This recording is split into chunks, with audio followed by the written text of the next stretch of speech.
आज की स्टोरी बहुत ही इंटरेस्टिंग होने वाली है और आपने सुना भी होगा और कई ने बस नाम सुना होगा, बस पूरी स्टोरी नहीं पता। आज मैं आपको चांद पर खरगोश की कहानी सुनाऊंगी। कुछ याद आया किसी को? तो मैं अब कहानी शुरू कर रही हूँ। गंगा के किनारे एक वन में एक खरगोश रहता था। उसके 3 मित्र थे, बंदर, सियार और उदबिलाव। चारों मित्र ही दानवीर बनना चाहते थे। दानवीर का मतलब होता है दूसरों को सामान देना, उनके ज़रूरत के अनुसार या दान करना। एक दिन बातचीत के दौरान उन्होंने उपासत के दिन परम दान का निर्णय किया, क्योंकि उस दिन के दान का संपूर्ण फल प्राप्त होता है। मतलब अगर आप उस दिन दान करते हो तो आपको फल जरूर ही मिलता है। ऐसी बौद्ध अवधारणा रही है और माना जाता है अगर आप ऐसा करते हो तो आपको जरूर ही मिलेगा। जब उपोषण का दिन आया तो सुबह सवेरे सारे ही मित्र भोजन की तलाश में अपने अपने घरों से बाहर निकले। घूमते हुए उदबिलाव की नज़र जब गंगा तट पर रखी 7 लोहित मछलियों पर पड़ी तो वह उन्हें अपने घर ले आया। उसी समय सियार भी कहीं से दही की एक हांडी और मांस का एक टुकड़ा चुरा कर ले आया, अपने घर को लौटा आया। और उछलता कूदता बंदर भी इसी बाग में पके आम का गुच्छा तोड़कर अपने घर ले आया। तीनों मित्रों ने उन्हें वस्तुओं को दान में देने का संकल्प किया, किंतु उसका चौथा मित्र था खरगोश।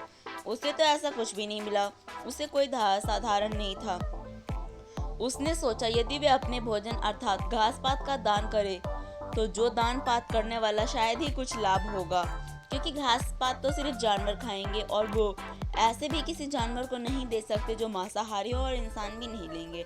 अतः उसने उपोषण के अवसर पर याचक को परम संतुष्ट करने के उद्देश्य से स्वयं को ही दान में दे दिया और यह निर्णय किया कि मैं दे दूंगा।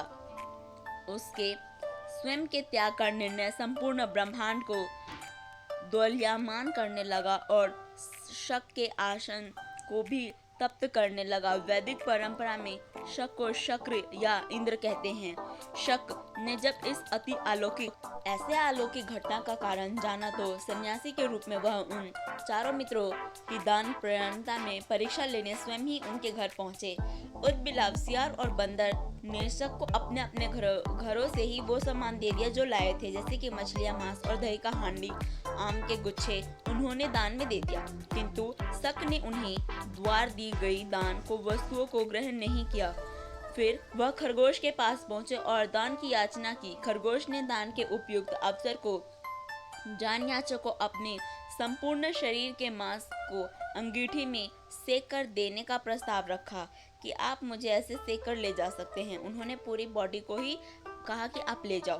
मांस की अंगीठी में सेक कर देने का प्रस्ताव रखने से वो बहुत ही आश्चर्य हो गए और सोचने लगे अंगीठी जल में तो रोमों में झटक, ताकि उसके रोमों में बसे छोटे छोटे जीव आग में न जल जाएं।